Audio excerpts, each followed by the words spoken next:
do I start this conversation? And so what happens because of that is that we avoid it. In fact, I have a situation many years ago. I had a team member when I was in the chief people officer role of our team, who there was a behavior, a performance problem, and I was aware of it, and I saw it, and honestly, it was. I won't get into what it was. It was of a personal nature, and it was really hindering this person, and it was embarrassing to talk about. And I was so worried about offending this person. And here I am out every day coaching our leaders how to do this. And then I come home and say, I don't want to have that conversation. And so I kept putting it off and embarrassed to say this, but I put it off for about 7 months. And some of my other team members came to me and said, hey, Todd, what so-and-so is doing, this is really not boding well for it. And it started to not only, this is kind of selfish of me, but it was not only making this person look bad, it was making me look bad as the leader of the team. And I finally, girded up my loins. I went in and used the content. We didn't have this course yet, but I used the content we've talked about, the principles. And I had the conversation. And yes, they were upset. Yes, it was awkward. Yes, it was embarrassing. But I'll tell you what they were most upset about was that I had waited for 7 months. Leadership Story Talks, where we discuss the practices that engage, motivate, develop, retain, and attract people to businesses. We'll give you principles and tools based on real-world stories to leverage listening and storytelling to become a better leader and management professional. Leadership Story Talks is produced by Narrative, a company that focuses on personal storytelling for business. Welcome to Leadership Story Talks. I'm Jerome CEO of Narrative. And I'm Julienne Ryan, and it's always great back here talking with you and our latest guests. It's so exciting. Yeah, absolutely. I'm excited too. Good to see you. So before we move on to introducing our guest today, I want to remind our listeners to subscribe to the podcast wherever you find your podcasts, leave a review, and also check out our YouTube channel in this episode's notes. You'll also find our website, narrative.com/podcast, where you can find all of our archive and previous episodes. So without further ado, today our guest is Todd Davis. He's a senior consultant and thought leader at Franklin Covey and has over 35 years of experience in human resources, talent development, and executive recruiting. Todd's been with Franklin Covey for 28 plus years and until recently spent 18 of those years as Chief People Officer and Executive Vice President, where he was responsible for the global talent development in over 40 offices reaching 160 countries. Additionally, he authored and co-authored best-selling books, including Get Better, 15 Proven Practices to Build Effective Relationships at Work, and Everyone Deserves a Great Manager. Ain't that the truth? He created a course that we're here to discuss, which is Navigating Difficult Conversations, Turn Tension into Progress. Welcome to the show, Todd. Great to have you. Thank you so much for the invitation. I appreciate being here. Yeah, of course. So very curious about, your own background coming from this deep kind of experience in human resources and as a chief people officer, et cetera, and all the things that I read from your bio. Why did you decide to create a course focused on navigating difficult conversations? Yeah, well, and I want to be clear here, especially for any of my colleagues who are listening. So Franklin Covey created the course. I had some input on it, and others had input on it as well, but it's a course by Franklin Covey. But my passion around this is probably, you mentioned I was the chief people officer and executive vice president for 18 years at Franklin Covey. And so I feel like during that nearly 2 decades, I almost got my PhD in navigating difficult conversations, or at least helping our leaders navigate those, and then me navigating some of those for my team and others. And so it's something that we all, at least most people, tend to avoid because we don't know how to handle them or start them. We're so concerned about relationships. And while I don't look forward to them any more today than I did 20 years ago, I feel much more equipped with the skills and the tools to have those and actually make progress. So I have a real passion around helping people do that. Interesting. Yeah, and thanks also for the clarification that this is a Franklin Covey course that'll help people also find it. And we'll talk a little bit about that too. But I'm curious, so given this resistance to having difficult conversations, I mean, I think this is very relatable to many of us, whether it's at work or in our personal lives. There are certain people we just dread having conversations with because we know it's going to go a certain way, and we'd rather just hide under a rock or avoid that at all costs. So how do you get around that? What's the what is that sort of, you call it the navigation process, right? So what is that process? How do we get around this Well, avoidance issue? you just cited a key thing, Jerome, when you said we know it's going to go a certain way. And maybe we do, but a lot of times we have this mindset that's already assuming, oh, this is just going to be a nightmare. This is going to go poorly. Correct. It's going to hurt no matter what. So I just got to minimize the pain. And that's a common mindset. We all have that. But if we maybe put that mindset aside and we take on a more effective mindset where we realize, wait a minute, I can reduce the pain, and actually I can make progress if I focus first and foremost on balancing my needs and theirs. And I get real clear on that balance of what we call courage and consideration. But to your point, we go into this fight or flight mindset that our brains are wired to do because of fear of the unknown. How's this person going to handle this? What is our relationship going to be like after? Is it going to be awkward every time I bring it up? Is it going to jeopardize my career? Maybe I've got, this isn't just about leaders talking to their team members. Sometimes it's about me needing to talk to my boss or me talking to another colleague. And am I going to jeopardize something in some way? So there are things, if we realize there's something that I need out of the conversation, and I got to be mindful of something that they need out of the conversation as well. So that's the starting. Got it. So it's kind of sort of finding that win-win. What's gonna make what's in it for me, and then but also don't forget what's in it for the other person. And that I imagine that might be the hardest part, because it might be easier for me to imagine something that's in it for me, but then especially if it's someone that I'm assuming is someone that might be difficult for me, then so how do you get people to this sort of courage and consideration mindset? Yeah. Great question. Thank you for asking that. So in the actual course, we get pretty tactical. Not that the conversation will be that way, but we need to help people who have just been kind of caught up in the emotions for all of these previous to really think about this logically. And so when we think, okay, courage and consideration, what is it that I need? Well, if let's say it is that I'm a leader of a team and I've got someone who's performing poorly on the team. Okay, well, what I need them to perform better because we need to improve the results of whatever they're responsible for on the team. So I need that. I also need my reputation as the leader of this team, and I need the team's reputation to be strong in the company. So that's clear on what I need. Now, what do they need? And most of us will immediately jump to, well, they got to get their butt in gear and fix their performance. But I like to remind people, let's back up and say, what do they need first? They need to feel respected. They need to not be embarrassed. They need to, as much as we can, lower their defenses so that they can actually hear what we've got to say. So those are some mindsets that many people don't think about. And if I can remember those, then I can approach the conversation with much more consideration and actually be much more effective. So if I remember those first, and then in my mind and on paper get to, they also need to know that maybe unbeknownst to them, this behavior or this thing they're doing or not doing is really hindering their performance and their future. And so in the course, we craft a purpose statement and a positive intent statement. And it would look something like this. It would say, hey, Jerome, I appreciate you meeting with me today. I've got to bring up an uncomfortable topic about some behavior I've observed, but I want you to know, Jerome, my only intent is to help you be wildly successful in your role here. So please know that that's the purpose for me bringing this up. That is a purpose and a positive intent statement. It doesn't make the uncomfortableness go completely away, but it lowers the defensiveness, and it helps me get, okay, let me have it. Let's hear what's going on. And it's got to be sincere. And if it's sincere, then I think, okay, Todd's looking out for me. He wants to make sure that I continue on a great path. Mm-hmm. I heard two things, or many things already, that I really like and appreciate. First of all, the beginning part when you said, I call it writing your own script and assumptions from start. That like you've populated the play, you're playing director, and you know what the final scene is before you open it. But then there's another side to script writing that could help, where you're saying prepare and not wing it.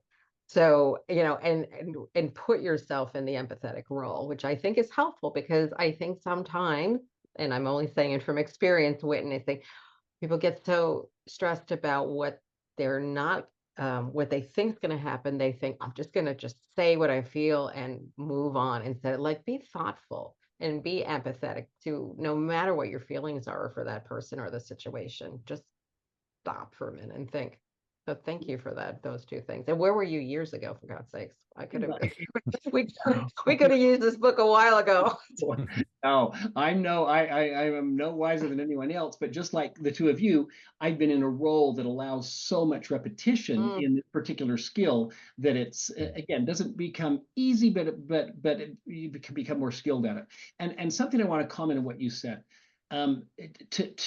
to lower that defensiveness, I will often, and it's very sincere, but I will often also share in those opening statements that I will say, Jerome, I want you to know, well, I don't know how you feel. Nobody can honestly say, I know how you feel, but I just am reflecting right now on when I've received feedback from my leader, and it can feel a little bit uncomfortable. So I just want you to know that I appreciate that. And I will say that because it's true. And I will say that also so the person trying to take away this embarrassment they might feel. Say, hey, look, we're all in the process of getting better. We all have things, and thank heavens that we have people in our lives that want to help us do that. So please know that's my role right now. The other thing that you said, Julienne, that I want to comment on is in the course we do an exercise. We have a form that we use. We do a visualization statement so that we do get on paper, ideally, how would the conversation go, and what is the true end in mind. To take something from the 7 habits, what is the true end in mind that we want for this conversation? And surgeons use this, athletes use this, and we map out exactly how we'd like it to go. And while the conversations, at least in my experience, have never gone exactly that way, it gives us a roadmap to come back to as the emotions that may come up throw us off. We still have a center line to come back to. That's great. So you're writing the story that you would want to have it go by, essentially, as opposed to the story that's been running in your mind about that situation, that person, and how things you think are going to go or assume are going to go. That's really interesting. I mean, in our methodology at Narrative, we look at this relationship between listening and storytelling, and the number one kind of obstacle to effective storytelling about yourself and who you are, what you do, are these assumptions and judgments that we have about ourselves that are just constituting our listening all the time. So we're our first listener, and we're also the first critic, right? And so we've got this kind of running commentary about ourselves that can be very positive, but there's also negative stuff that goes on. And so where what we look at is like, what are those obstacles that get in the way of my ability to listen to you? And very often we'll find what you talked about, these assumptions that are coming back and just aren't serving me. I think if your listeners could remember anything from this segment right here, it's what you just said. Everything we do at Franklin Covey, we start with what we call the see, do, get model. Our paradigms or our mindsets, the way we see things, influence everything we do. And of course, then we know that what we do gives us the results we get. But and I've taught this for years, but what I often have to remind myself in every situation is, wait a minute, Todd, how are you seeing this? Just a basic example that everybody can understand. If I'm a micromanager, how do I see my team? Well, I see them as incompetent. Okay, if I see them as incompetent, then what do? Oh, I criticize, I hover over, I triple check everything they're doing. And what kind of results does this team get? Poor, mediocre at best. And then I see those poor results, and what do I say to myself as the micromanager? See, they are idiots. I gotta micromanage even more if I'm going to try and improve the results. And it's all driven by this inaccurate or incomplete paradigm. And so I really appreciate you bringing that up, that if we'll step back, no matter how seasoned we are, no matter how senior we are in our roles, to step back and say, am I seeing this person? Am I seeing this situation accurately and completely? And start there. Yeah. I like that, because there's always data and a surprise when you're doing, especially employer relations, where there's a fact or a situation that wasn't brought to the front, because everybody has this lens of how they're looking at the scenarios around, so we can be guilty of collusion. What I also think is very important, what you said, is teaching that person or persons your values and how you're approaching. Because when I step back and look at situations that didn't escalate to big legal situations or even public situations, it was because of familiarity. You can have a good conversation with your staff or even people that you're coaching indirectly if they don't know who you are before that. I think you're opening the door to situations, talking to a stranger. But at least if there's some sense of who you are. Now, I know in your role, you're at a certain level, you don't have a knowledge of everybody, but if you have some familiarity, what you're coming to the table with, it does help build trust. Really Mm. value that, what you said. I totally agree. Yeah. So I'm curious, Todd, in terms of the common challenges that people face when they're going into a course like this, what have you seen? Honestly, we talked about it a little bit. How do I start? How do I start this conversation? And so what happens because of that is that we avoid it. In fact, I have a situation. I'll try not to take up all our time, but many years ago, I had a team member when I was in the chief people officer role of our team who there was a behavior, a performance problem, and I was aware of it and I saw it. And honestly, it was. I won't get into what it was. It was of a personal nature, and it was really hindering this person, and it was embarrassing to talk about. And I was so worried about offending this person. And here I am out every day coaching our leaders how to do this. And yet then I come home and say, I don't want to have that conversation. And so I kept putting it off and put it off. And embarrassed to say this, but I put it off for about 7 months. And some of my other team members came to me and said, hey, Todd, what so-and-so is doing, this is really not boding well for it. And it started to not only, and this is kind of selfish of me, but it was not only making this person look bad, it was making me look bad as the leader of the team. And I finally, girded up my loins. I went in and used the content. We didn't have this course yet, but I used the content. We've talked about the principles. And I had the conversation. And yes, they were upset. Yes, it was awkward. Yes, it was embarrassing. But I'll tell you what they were most upset about was that I had waited for 7 months. I shared with this person, I said, I have not known how to bring this up. I've been concerned about our relationship. I value you immensely, and I don't want to do anything that's going to hurt that. But, and again, while they were upset about some of the other things, they were most upset that I would let them go for 7 months, performing in a way that was, yeah. And it was a big lesson to me and to all of us, I think, when we say, gosh, we do that because we're considerate.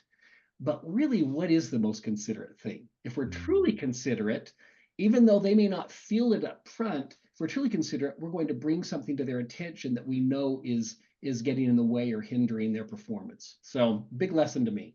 Always learn. I had a boss from Kentucky who is still a dear friend of mine, and she'd say, bad news does not age well. No, that is well said. It is not like a fine wine, is it? Yeah, that's so interesting, and I definitely love that example because we think that we're doing something considerate, but actually, it's really about us. Actually, it's not about the other person.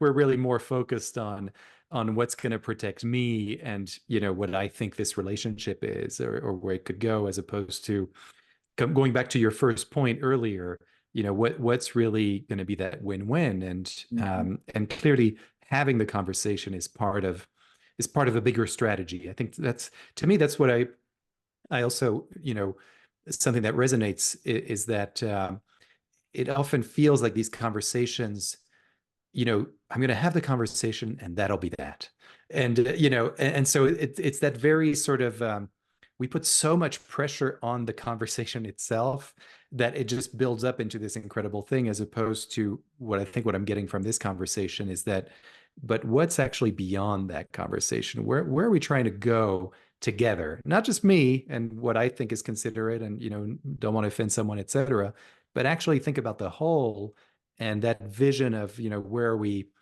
2 months after this conversation, and look at where they'd led us the last 7 months to not have the conversation. I think that's being able to have those comparisons and looking at things like this logically seems like a really good, a really effective strategy for this.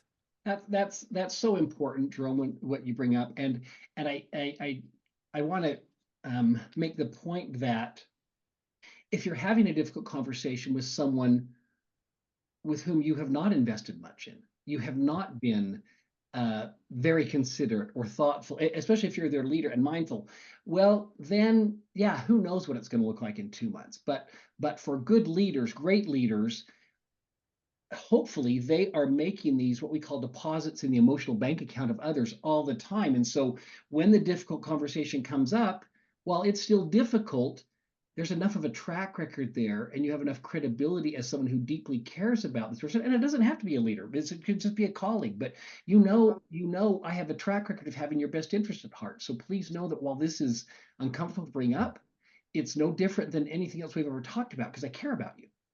Mm-hmm. Yeah, yeah. So we have a saying, like, you have to clear our listening and narrative when we're having conversations. So we've already established that I think this is a good course needed in the book. So with this foundation of trust, I'm going to ask you an important question that I would be asking you if I was signing up for a course for myself or the team. Okay. Do you propose breaking up people that they don't come from the same company, or do you propose that they neutralize their examples? Because examples matter when they're dissecting. So how do you keep the privacy as well as the content Yeah. and not So this course, it's a great, creating yeah. challenges for lawyers? It's Anyway, really, just going where it is what it is. really important what you bring up, Julianne. So this particular work session is a 2-hour module. And Okay. so while I personally, as one of our consultants, I just got back from Nashville, do a lot of face-to-face work with our clients in large groups or larger groups, but we do a lot of online and have forever. Long before the pandemic, we did a lot of online training. And because of this 2-hour module, it is often taught online where you have the opportunity to break into rooms and have one-on-one conversations, even when you've got a group together. But I will tell you, I have taught it as an add-on with another session I'm teaching, so in person. And we set some, I don't know if I'd call them ground rules, but we set some recommendations right up front that, hey, let's make sure we're respectful of everyone in the room. We're here. I'm making this up. We're all here from the same company. So there are ways to structure and put together your conversations without naming names or getting into too much detail. And then if there aren't ways of doing that, if the particular conversation, there's no way I can practice this with a colleague in this session, then we will do a breakout, and I will do that one-on-one coaching with the person. But it's something you're very wise to bring up and be very mindful of, because Okay. yeah. And I'm sure that a lot of people now will go, now we have possibilities here Yeah. to do the right thing and have the right conversation. So thank you for your patience on that. Thanks for a great question. That's really important. Yeah. And I guess that goes also to one of the questions that I was thinking about in terms of this, the idea of navigating a difficult conversation and doing that successfully. You brought up these great examples, and I'm curious what the ultimate result of having a successful, difficult conversation might be. Now, I know that's going to be dependent on a lot of different circumstances, but I guess the themes that I was thinking about was, you mentioned this as part of the answer to Julienne's question, trust and respect. Is that, I'll just come out and say it, is that the goal? Is that the goal, to sort of build trust and respect? Or is that more of a prerequisite to having a difficult conversation? Yeah, I love the way you framed that. Well, it really is. I mean, the goal for the specific conversation is to get the issue addressed and brought to the forefront so we can figure out how to collaborate or get it fixed. But what you said, particularly trust, is if long term we can build trust, then we can be having these conversations back and forth all the time and create a culture of feedback, really. This example that I gave you of the person that I, unfortunately, shame on me, waited 7 months to talk to them about it. I did follow up with them of course, still follow up with them. We worked together, but followed up with them many times. And I did follow up and say, after we got the situation resolved, I just said, hey, and it takes some humility and vulnerability. And as their leader, I just said, hey, as we look back now, this is going great. Thank you for helping me have this hard conversation. What could I have done differently? And that's where they came up. Well, you could have told me 7 months ago, but there were some other things too that this person gave me some feedback on, and said, and I said, what was there anything I said in a way that maybe could have been said differently? And I I encourage and coach leaders to do that all the time. We can all get better. As great as this work session is, and we've tried to cover all our bases here, boy, the person that says, "Oh, I've arrived, I don't need to learn anymore," that's the person that's going to be left behind. So always be looking for ways to get better. And so I love that you said, gosh, the long-term goal is trust. And if we start to build trust in our team this way, giving and receiving feedback, then we can have this real culture of feedback that makes this team unstoppable because they're all helping each other get better. Yeah.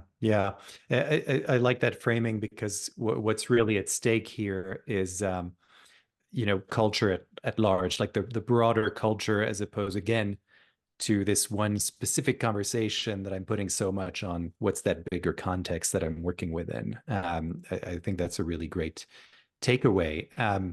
Todd, we have a question that we ask of all of our guests, and I'd love to ask you as well. And that is, could you tell us about an experience that you've had that has shaped who you are today, still influences and informs your thinking? That's interesting. And I will, for your listeners, I've been thinking about this question. You were kind enough to give me a little heads up that you might be asking this. I hope that's okay to share. And while I've had several, there's one that I had not thought this deeply about until you posed that question. And I'll be quick. It was when I was in the fifth grade. Okay, so how old are you? 10, I think, in the fifth grade. Mm-hmm. Just moved. We had moved to a new area, and so I didn't have any friends, and it's a hard time to make new friends. And there was this cool group in school. I could see these cool, like 5 or 6 guys and 5 or 6, I can say them girls because they're 10, okay, women, future women.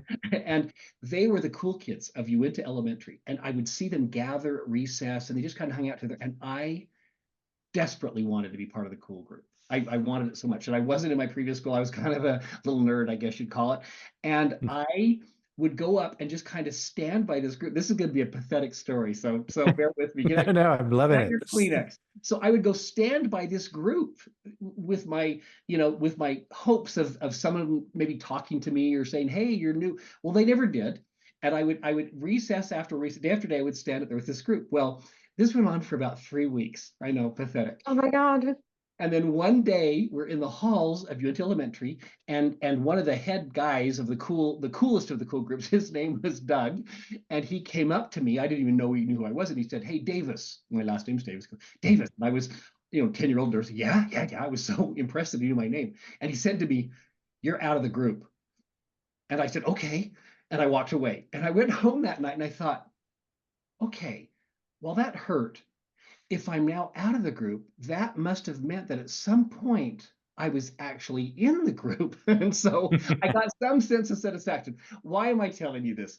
I didn't have any more of a challenging childhood than anybody else. I'm not saying that, but I spent a lot of my childhood wanting to be included and not feeling like I was. And I know lots of kids go through that, so I'm not singling myself out. But to your question, people who know me well, and I say this with humility and appreciation, they know I am all about inclusion. It's kind of my hallmark. I'm assuming you're familiar with the Gallup Strengths Finder. And on the Gallup Strengths Finder, my number one strength is empathy. And again, I don't say this because, oh, isn't he such a nice guy? But I have this natural gift, I'll call it, of empathy. And again, I'm not saying this to brag. I'm just saying this that I wondered, even from a small age, why was it that I noticed that kid who wasn't feeling included, or I noticed that person, or I'd come in the house, and if my mom was upset, before I even knew what she was upset about, I'd start to get emotional because I hurt for that person. And that has served me well in many roles, particularly my chief people officer role, to not agree or disagree with someone, but to just, as much as any one of us can, put myself in the shoes of that person. And so that empathy with that desire to make sure everyone feels included has been and continues to be a turning point in my life.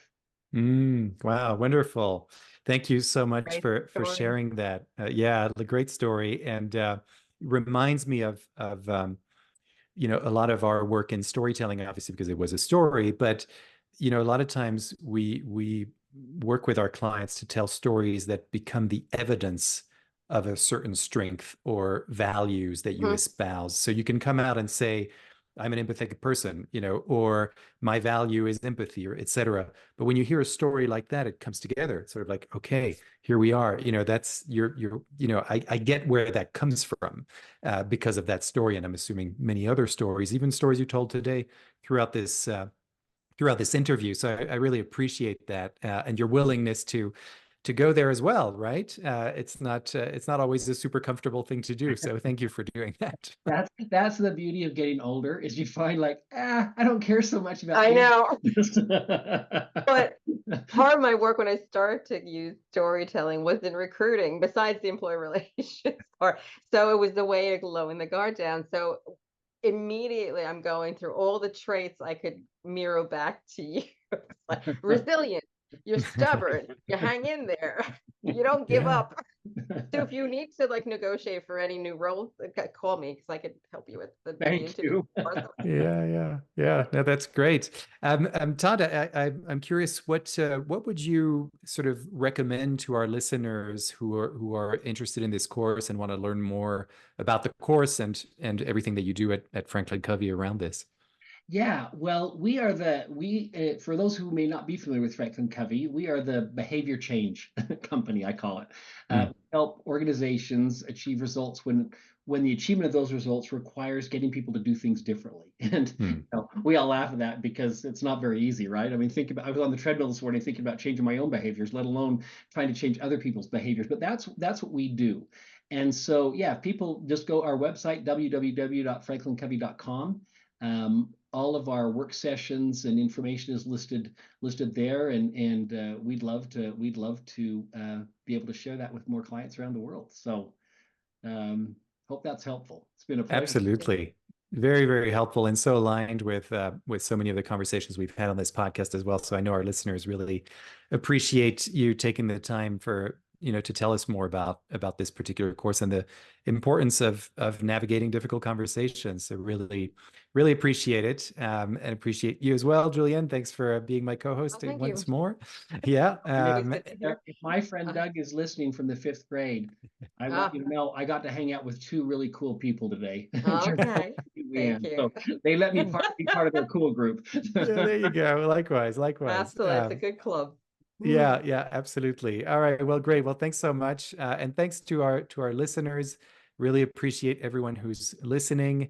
And if you've been inspired by this session, and particularly the stories, and I know that one of my takeaways is just listening to that story that Todd told, and what you were saying, Julienne, about recognizing different strengths. That's what we offer in our workshops and training programs, the ability to find, craft, and tell stories that really reflect who you are, what you do, so that the world can understand that and follow you and take an action.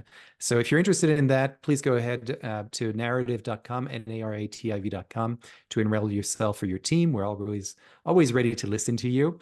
And as always, thanks for listening. Don't forget to subscribe and leave a review on your favorite podcast platform. We're also on YouTube, so you can check us out in different dimensions. And all of this, of course, drives word of mouth. So we always appreciate everything that you do to spread the word. So until next time, thanks, Julienne, again. And thank you, Todd. And see you all soon. Bye-bye. We're all connected. For more information on the narrative listening and storytelling method and how it can help your business, go to narrative.com.